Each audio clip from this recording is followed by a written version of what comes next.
Okay, so it's Saturday. Excuse me, my little camera's probably charged now.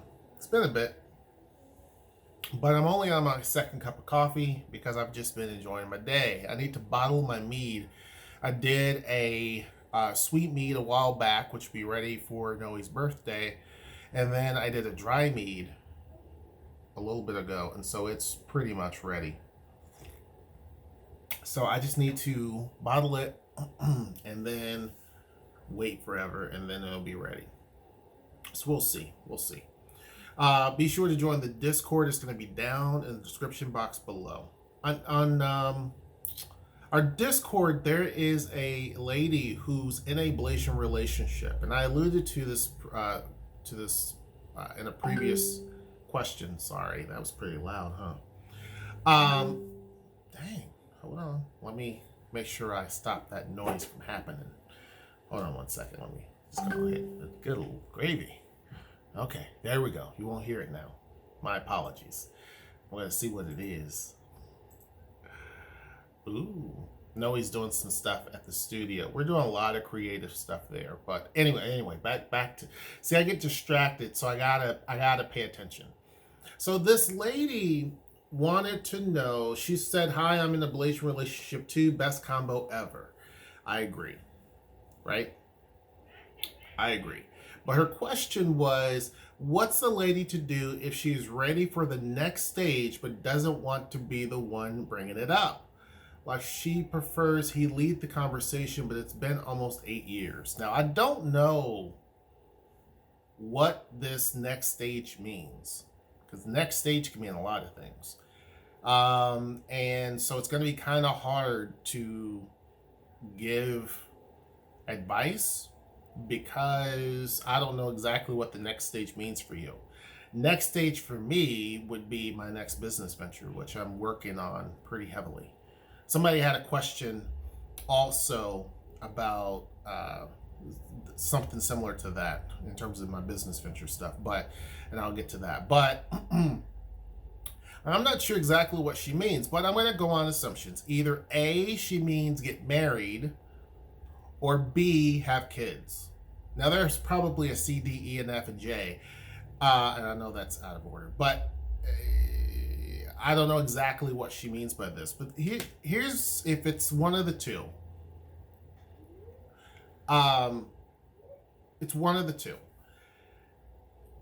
What I would do is basically have a conversation with, I know you want him to lead the conversation, but sometimes guys aren't going to necessarily lead the conversation. And it depends on the circumstance, depends on the guy. It could be that if it's the whole marriage thing, that maybe after 8 years that he is content with the way things are and maybe doesn't want to change things. It's kind of like, if it's not broke, then don't try to fix it, right? So if everything's going good, then I don't want to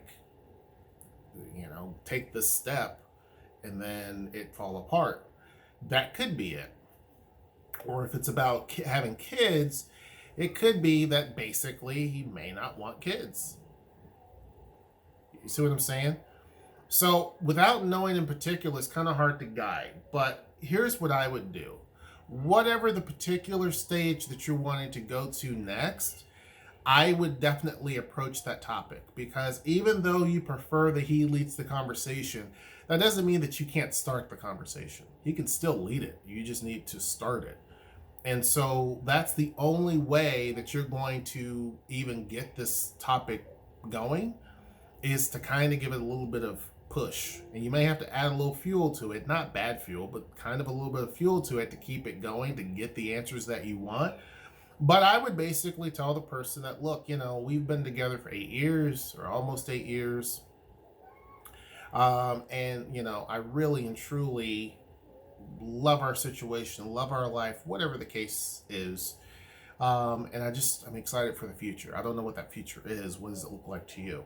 Something like that, right? So then therefore you're putting it into their hands. It's kind of like, jobs I've had in the past, I've had to make sure my employee had ownership, right? So you kind of put ownership in their hands by saying, what does that look like to you? Like, I kind of have some ideas, but what does that look like to you? And that would be a good gauge. So it could be that possibly, got hair in my coffee. It's from me, but I don't like that. It's a eyebrow hair. Anyway, so it could be that for him, these are, it could be deep, because, guys can be kind of deep, right? Sometimes guys may feel like we're not mature enough yet for the next stage, or maybe we don't have enough money for the next stage, or maybe, maybe he's comfortable and not ready for the next stage and doesn't see a need for it. Maybe he's thinking that you don't want to go to the next stage. You see what I'm saying?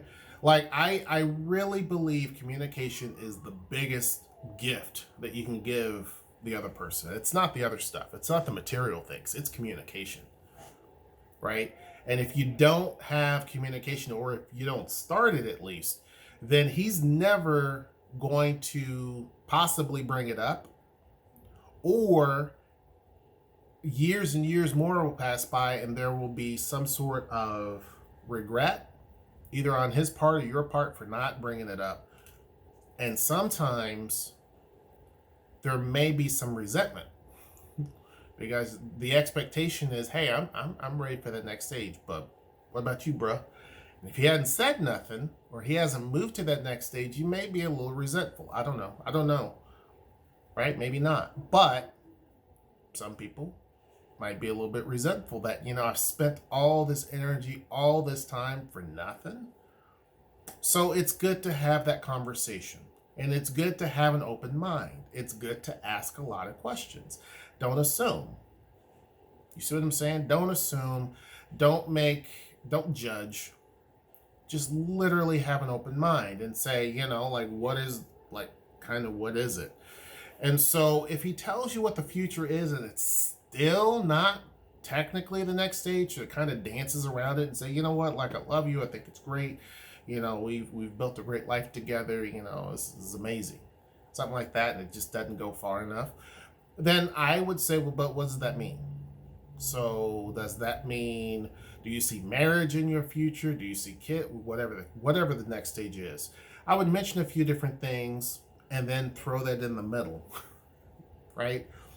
I don't know if you have pets. Like, do you see us having a dog? Do you see us having, like, house plants? Do you see us having kids? Do you see us getting married? Whatever that next stage is, I would throw a few things out there and see. You don't want to be too direct. For a guy, if you're too direct, that could be a turn, depending upon the guy. It could be a turnoff. For some guys, they want you to be direct, but you can still be direct and indirect at the same time. So you can still throw it out there, but mix it with some other stuff. And then therefore, if it stands firm for him that he's like, oh, she's thinking about marriage, or she's thinking about kids, it could be that he's waiting for the right time. And if that's the case, you can kind of help him navigate that. You can help him in a situation where it's like, is it financial? Is it expectations? Is it family stuff? Like, what is it? Because I think that every situation has a lot of layers. We just see kind of the surface. We see what we see, and that's it. But to the other person, there could be a lot of layers in there. And that's why I say have an open mind, because if, let's say that he's just not ready yet, don't think that he's not serious about me, or he's not thinking I'm important enough. It may not be that. It may be a lot of different things in there that really may not have much to do with you, but more about him or about situations. So I would definitely bring up the topic and just say, I'm curious as to your thoughts about our relationship. I'm curious as to what you see the future of our relationship at. Because having expectations, there's nothing wrong with that. Having a good idea of what the future is there's nothing necessarily wrong with that. But don't prejudge when his expectations or his statements don't match your expectations. Does that make sense? I hope that makes sense. I don't want you to think that I'm saying never have expectations, but go into it not feeding into what you want it to be. Okay, that's the best way. Have expectations, but don't feed into those and be upset if he doesn't hit those topics, hit those points that you're looking for. Um, Hopefully that answers your question. I appreciate you adding yourself to Discord. We need more folks on there. It's great. I love the conversations. I love the questions. Keep them coming. Make sure that you join the Discord. It's going to be down in the description box below. Make sure you like, share, subscribe. Best of luck to you, lady. I do. I wish you the best of luck. You guys have been together for 8 years, so that's pretty solid. I don't think you have a problem there. But anyhow, like, share, subscribe. Until next time, I will see you. Take care.